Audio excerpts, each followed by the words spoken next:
Pán Ježiš povedal, ja som vzkriesenie i život. Ten, kto verí vo mňa, aj keby zomrel, žiť bude. Toto je niečo skutočné. Toto je niečo, čo by malo priniesť do ľudských srdc zamyslenie. Pretože Ježiš je vzkriesením. Tvoj ľudský život začal ako malé vajíčko a spermia, ktoré sa stretli a vytvorili malý zárodok, ktorý sa začal formovať na malú ľudskú bytosť. Približne od 9 mesiacov si uzrel svetlo tohto sveta a začal si rásť, začal si spoznávať túto dimenziu, tento svet naokolo. Začal si robiť možno prvé kroky, prvé slová, prvé malé úspechy. Potom prišla škôlka, potom základná škola, potom stredná, potom možno vysoká, potom rovno do zamestnania, potom možno prišli deti, možno neskôr vnúčatá, teraz si možno na dôchodku a ak svet pôjde ďalej, možno raz odídeš preč z tejto zeme. Milióny a milióny ľudských bytostí takto fungovalo celé tisícročia. Ale prichádza deň, pre niekoho veľký slávny deň, pre niekoho veľký strašný deň, kedy každá mŕtva ľudská bytosť, ktorá kedy žila na tejto zemi, bude vzkriesená. Každý jeden človek bude raz vzkriesený. Ateista, hriešnik, neveriaci, nihilista, budhista, hinduista, satanista, to je úplne jedno. Každý raz bude vzkriesený, pretože Ježiš má moc vzkriesenia. Otázka znie, budeš vzkriesený na večný život? Alebo budeš vzkriesený na potupu a večný hnus? V knihe Daniela 12.2 je povedané, a mnohí z tých, ktorí spia v zeme prachu, sa zobudia, a to jedni na večný život, a druhý na potupu a na večný hnus. V Zjavení 20 je v proroctve opísaný tento veľký deň vzkriesenia celého ľudstva.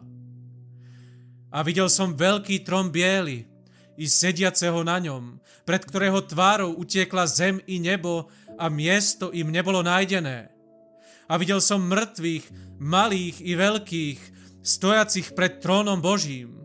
A otvorili sa knihy a otvorila sa aj iná kniha, to jest kniha života, a mŕtvi boli súdení podľa toho, čo bolo napísané v knihách, podľa svojich skutkov. A more vydalo mŕtvych, ktorí boli v ňom, i smrť i peklo dali mŕtvych, ktorí boli v nich, a boli súdení jeden každý podľa svojich skutkov. A smrť a peklo boli uvrhnuté do toho ohnivého jazera. Toto ohnivé jazero je tá druhá smrť. A jestli niekto nebol nájdený zapísaný v knihe života, bol uvrhnutý do ohnivého jazera. Priatelia, to, v čom si potrebuješ dnes byť istý alebo istá, nie je to, či budeš raz vzkriesený, pretože všetci raz zostanú vzkriesení. Ale otázka znie, či budeš mať večný život. A táto otázka vzkriesenia zachádza ešte hlbšie, pretože vieme, že prichádza koniec. Toto vzkriesenie, o ktorom sme čítali v Zjavení 20, je všeobecné vzkriesenie všetkých ľudí, ktorí kedy žili na zemi a neboli skutočnými kresťanmi. A budú vzkriesení a postavia sa pred veľký biely trón, aby boli súdení Bohom a aby sa rozhodlo, či im bude umožnené vojsť do večného života, alebo nie. Ale existuje ešte jedno vzkriesenie, oveľa tajomnejšie a oveľa slávnejšie, o ktorom málo kto tuší a vie. Biblia v proroctvách ukazuje, že predtým, ako nastane koniec sveta a Boží súd na túto zem, predtým nastane tajomné vzkriesenie ľudí, ktorí zomreli za všetky tie veky a boli skutočnými kresťanmi. Oni budú vzkriesení a tí skutoční kresťania, ktorí v tom čase budú na zemi žiť, budú premenení do nesmrteľného tela bez toho, že by museli zomrieť. Budú tu ľudia, ktorí nikdy nezažijú fyzickú smrť. A títo vzkriesení kresťania a premenení kresťania sa spolu zjednotia a Boh ich vezme preč z tejto zeme a zachráni ich od súdu, ktorý príde na tento svet. To je verne zaznamenané v 1. Korinťanom 15, 51 až 52, kde je povedané: Hľa, tajomstvo vám hovorím, všetci nezosneme, ale všetci budeme premenení razom v okamihu pri zatrúbení poslednej trúby. Lebo zatrúbi a mŕtvi vstanú neporušiteľní a my budeme premenení.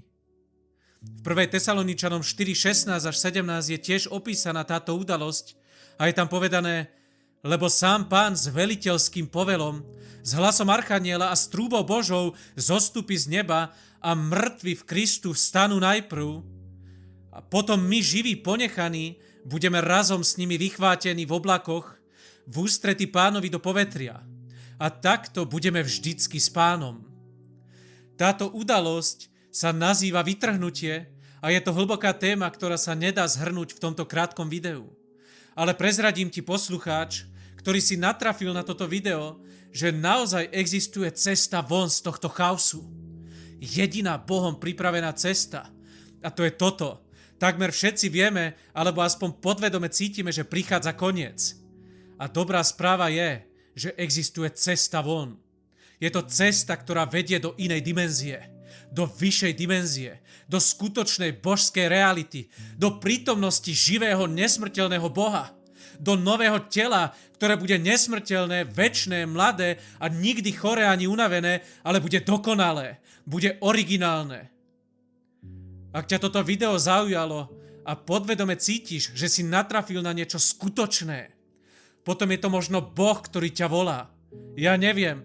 Biblia ukazuje, že to je Boh, ktorý volá tých, ktorých vopred pred založením sveta vybral k tomuto účelu. Možno si jedným z nich a možno nie. Kto vie? Začal som pridávať na môj YouTube kanál audioknihu Životopis Williama Branhama, Božieho proroka, ktorý bol poslaný od Boha, aby Boh cez jeho službu pripravil ľudí na vytrhnutie. Ak cítiš tiahnutie, byť vo vytrhnutí a odísť z tejto zeme predtým, ako na ňu dopadnú Božie súdy, potom ti odporúčam pozrieť sa na tento audioživotopis, môže ti to pomôcť rozpoznať Božie dielo v tomto poslednom veku. Nájdeš ho v zoznamoch videí a nazýva sa Nadprirodzeno.